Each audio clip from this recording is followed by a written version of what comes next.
So how do you drive traffic to your online store or online boutique as a complete beginner in e-commerce? That's what we're going to be covering today in this video. It is probably one of the most commonly asked questions, obviously, when you're first starting out and everyone's like, so what do? You just like throw up a website and like all of a sudden you just start getting sales. I wish that was the narrative for e-commerce, but that's just honestly not how it works. So this video is for someone just starting out, complete beginner, and just like trying to understand how this whole online thing works. So I'm gonna give you guys away my 4 main traffic methods that I use that generate me anywhere from $3,000 to $5,000 per day between all my platforms in e-commerce. Yes, that's what we're gonna be talking about. These are gonna be some golden nuggets for you today, so make sure you stay till the end.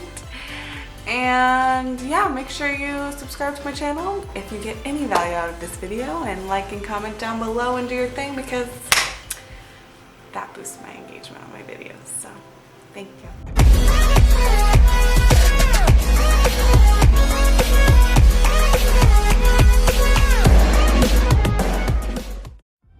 Alright guys, welcome back again. My name is Hannah Gardner. If you guys are new to the channel and you're getting into e-commerce, starting out, or maybe you're already versed in e-commerce, I'm documenting my e-commerce journey here. So yeah, if that's something that you're interested in learning about with me as I go on this journey, make sure that, yeah, like I said, subscribe to the channel.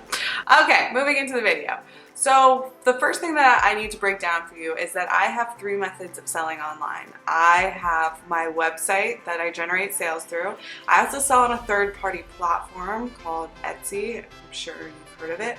And I also sell wholesale as well. So those are the 3 different ways that I'm actually processing transactions online. When I first started out, obviously I didn't just opening and listing a few products to all of a sudden I'm doing $3,000 to $5,000 a day. Gross. Remember that's gross. That's not profit. So my percentage of profit and your percentage of profit is going to look different based off of what you're selling. Yeah, it didn't just happen overnight, right? It takes a couple of months to really get the flow going, to see what your winning products are, and how to do your marketing, how to communicate with your audience, how to figure out what your audience even is, like who you're trying to target, etc., etc., etc. So one of the things that you have to understand with e-commerce, before we really dive into my 4 really big recommendations for driving traffic to your store, the one thing that you really have to understand if you're just starting out and you don't really understand anything at all is that going into e-commerce is a pay-to-play platform. So what does that mean? That means that you have to pay to play. You have to pay to acquire customers. Like, people aren't generally, unless you just have like a winning viral product that everybody's just organically searching, which you probably don't, you have to actually pay to get people to your store. What starts happening is you start investing in marketing. You're going to come up with something called a magic metric. A magic metric is what it costs you to acquire a customer. I know that if I put $5 in on this product, I'm going to get $32 back, because that's what it makes me. And then you start crunching your numbers in that way, because then you can say, okay, marketing cost me this much, the product cost me this much, shipping cost me this much, my merchant fees cost me this much, taxes cost me this much, whatever the thing is. So then once you get that magic metric, it is, the key to solving the math problem of how much money you're going to be making. And so every product that you sell is going to have its own magic metric. You're going to, start selling, whether it's on a third-party platform, on your website, wholesale, whatever it is, whatever product line you have, you're going to begin to see that, okay, on this product, if I spend $20, I'm going to get $60 back. But maybe spending $20 on marketing for that product doesn't actually make you profit because the cost is too high.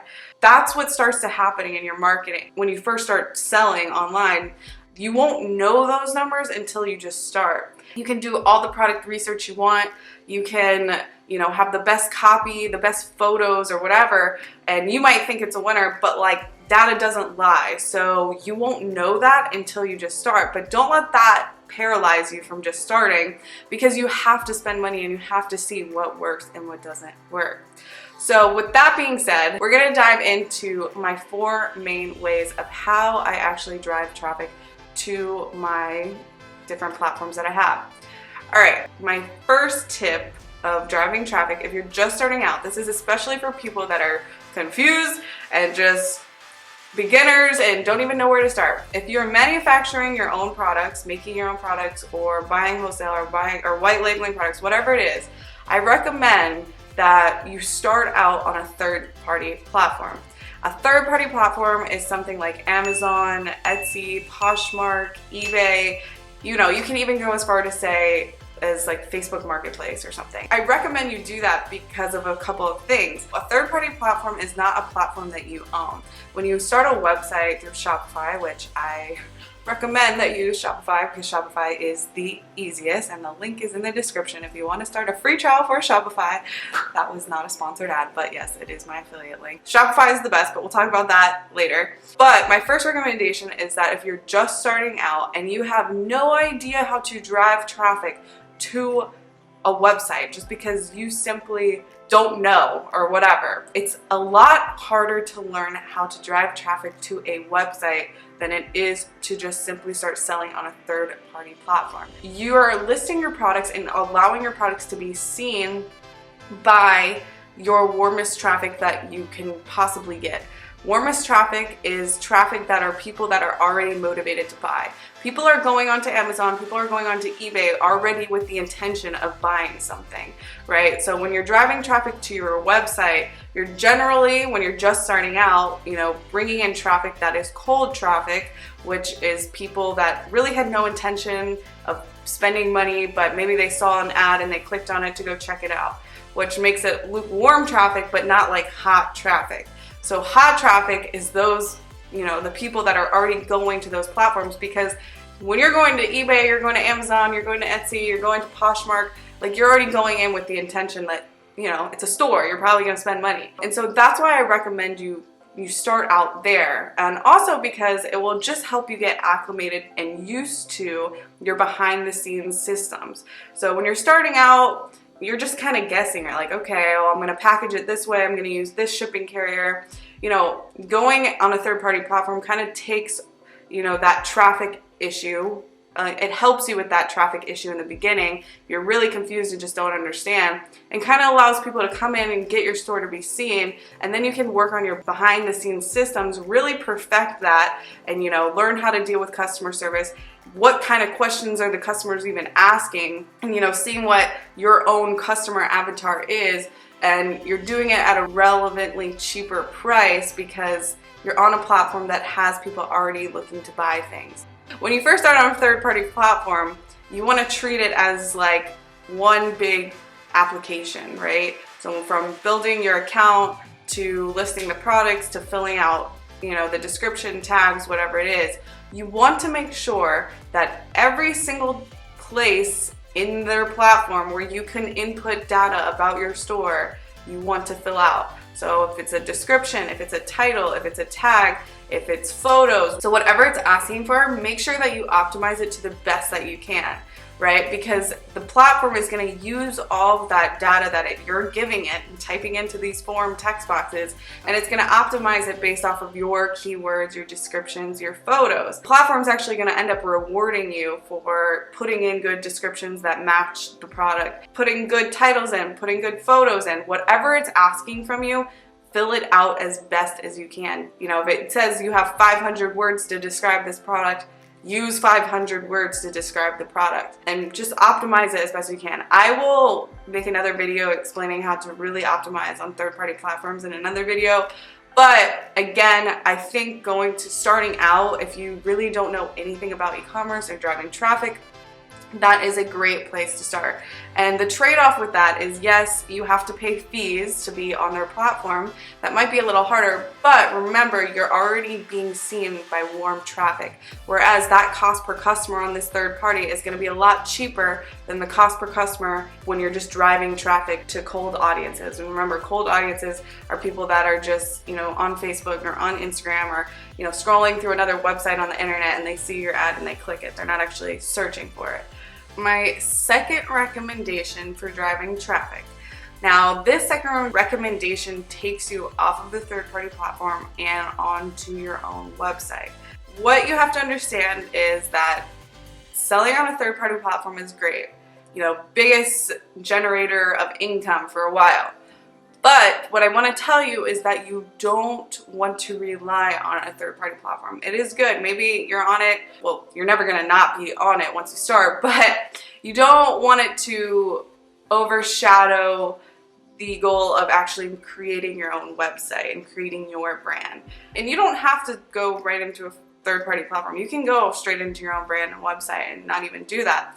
That is just if you really are lost in the sauce and you don't really know where to start, because the learning curve on going onto a third-party platform and the learning curve on going to a website is two different learning curves. So it's just up to you, and depending on what you're comfortable with and what you're willing to do or start with. So, or you can do both at the same time, whatever you want to do, it's up to you. Moving into starting your own website, Shopify store.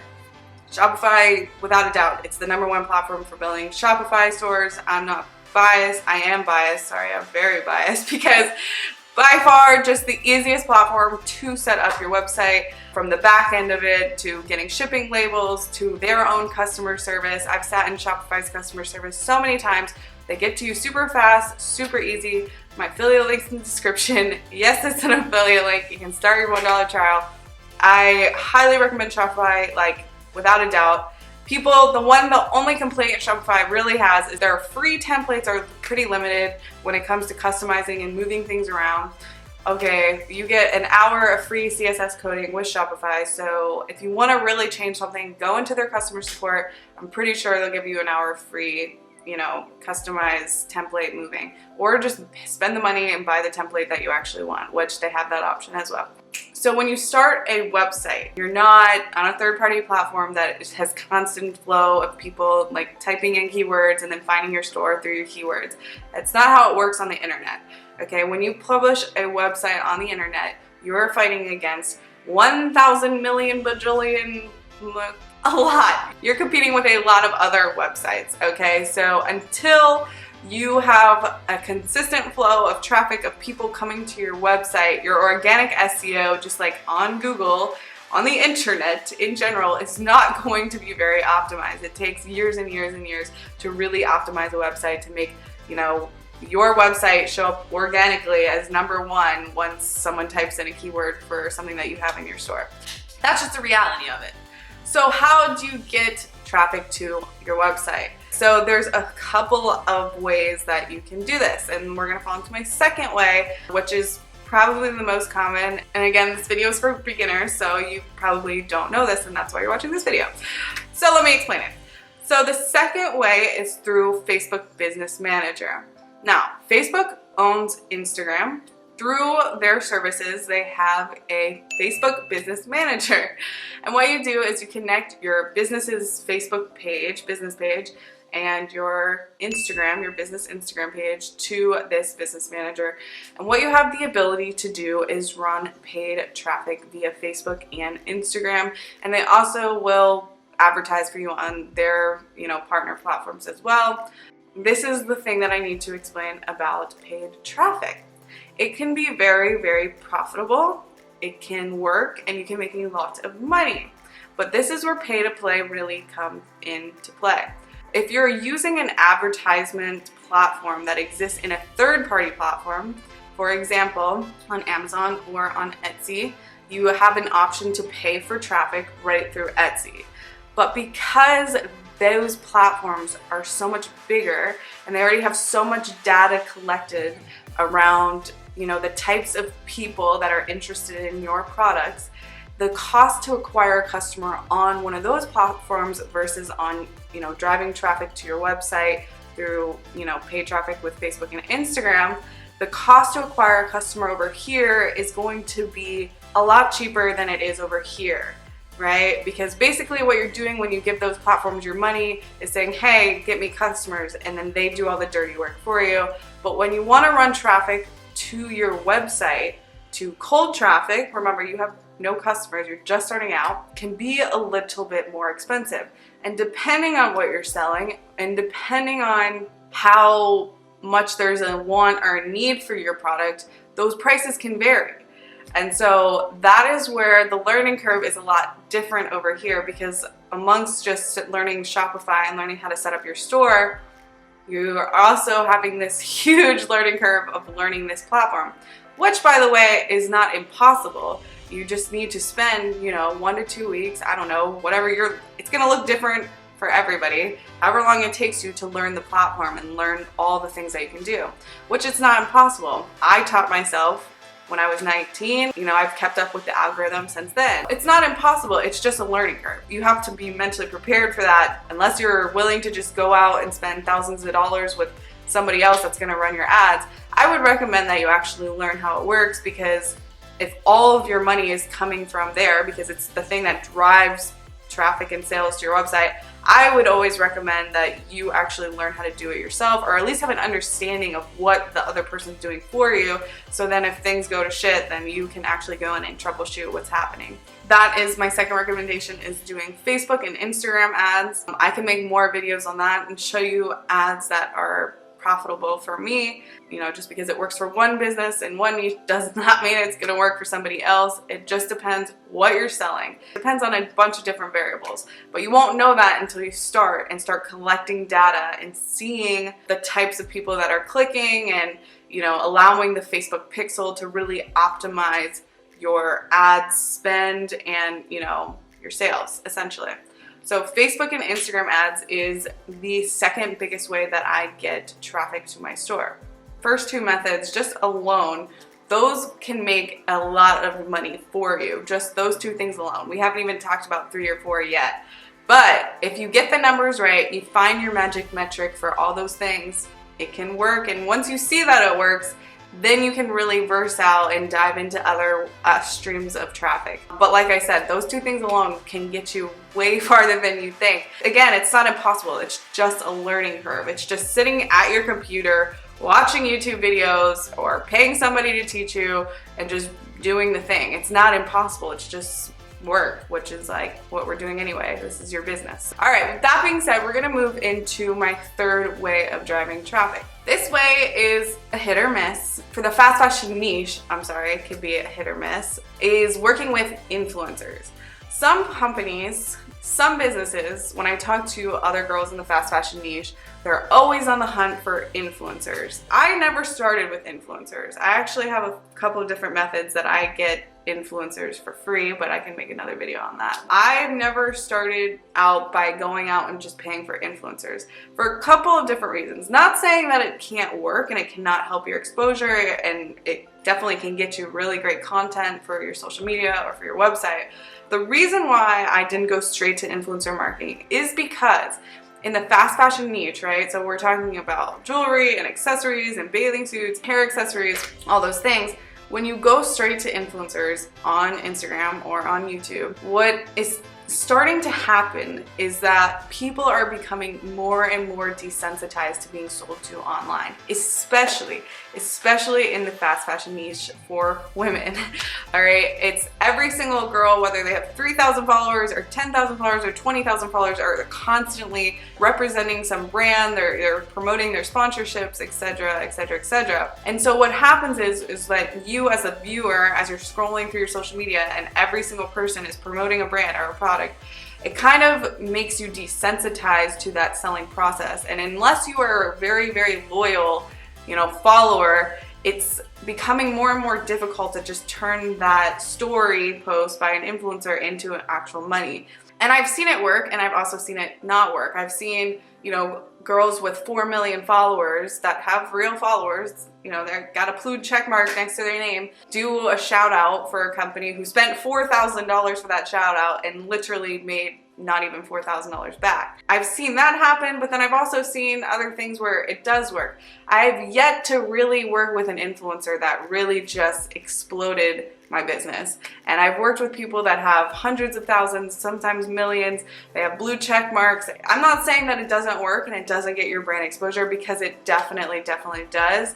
I would just be wary of the fact that I would not say to go out as a startup business and go hand an influencer $500 to give you a shout out, unless they can really come back with a case study or proof that they generated XYZ amount of monies for XYZ store. So there's a way that you can work with micro influencers and, you know, just people that actually have, you know, real Instagram followers, not fake bot followers, you know, and get really great exposure for your store.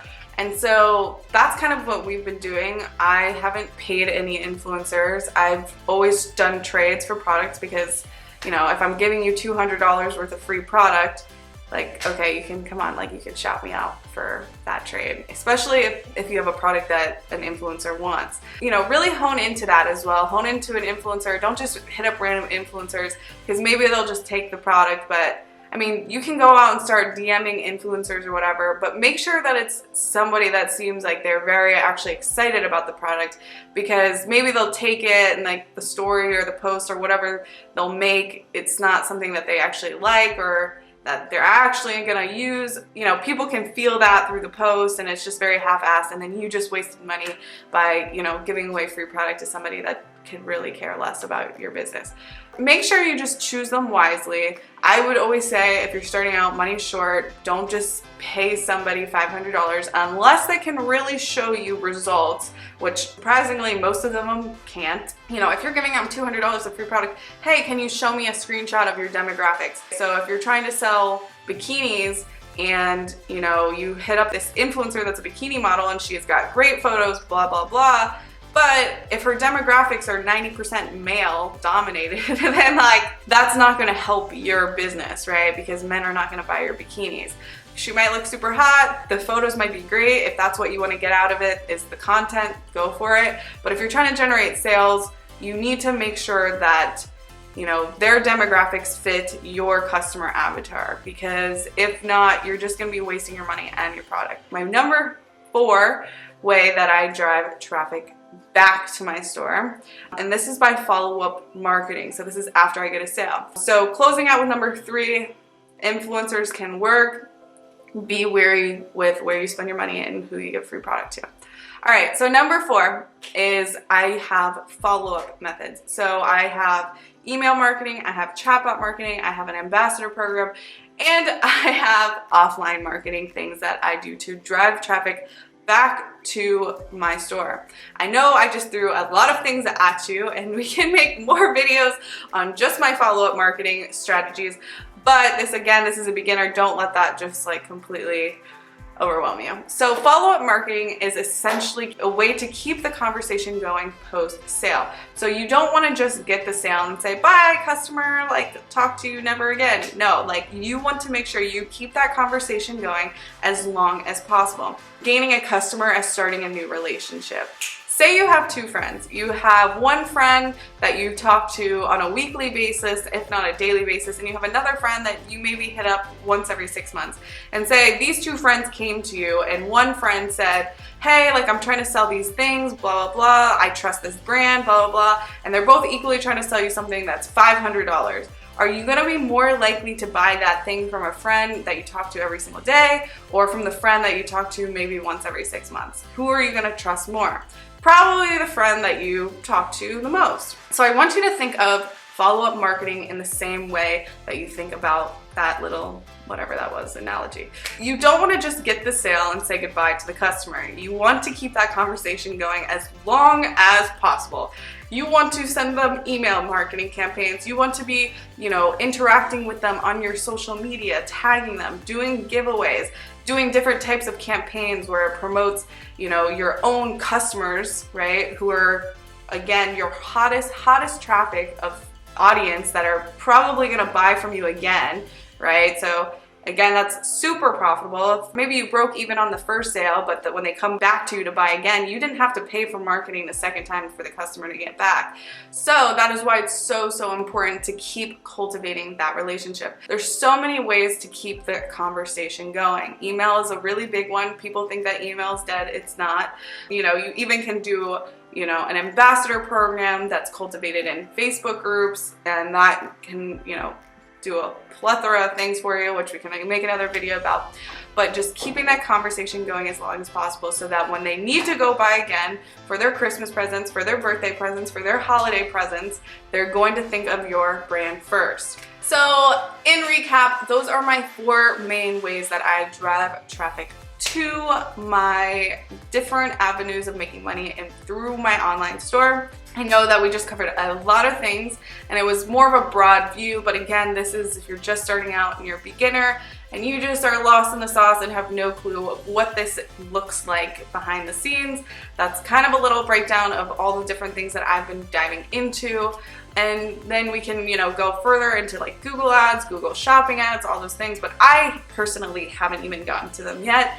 And, you know, we're still, you know, generating a decent amount of gross every single day. Again, guys, thank you so much for watching. And if you did enjoy this video, make sure you smash that subscribe button because I am putting out videos more regularly, trying to. All right, guys, I will see you in the next video.